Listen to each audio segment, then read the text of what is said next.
Welcome to Man Does Tech, where I solve the problems you didn't even know you had.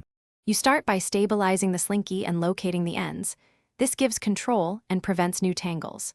Once you've isolated one end, hold it firm and use your other hand to lift the nearby coils slightly apart so you can see where loops cross.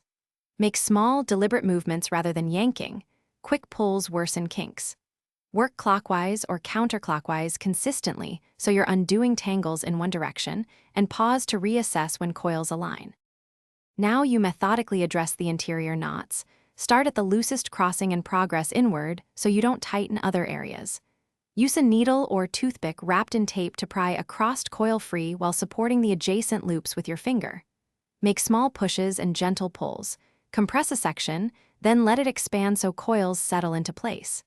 Keep checking the overall shape. Once a knot gives, guide the freed coils back into their natural spiral to avoid re-entangling. Finish by restoring the slinky's uniform spiral. Hold one end and gently extend the toy along its length a few inches to let coils reseat evenly, then release. Make sure to rotate the slinky slowly so coils settle without kinking. If a stubborn kink won't budge, consider a tiny corrective bend or, only as a last resort, cutting a damaged coil and smoothing the edge. This sacrifices continuity but fixes function. If it still snags, go back to the specific resistant crossing and repeat targeted loosening. Thanks for watching. If you found this helpful, don't forget to like and subscribe.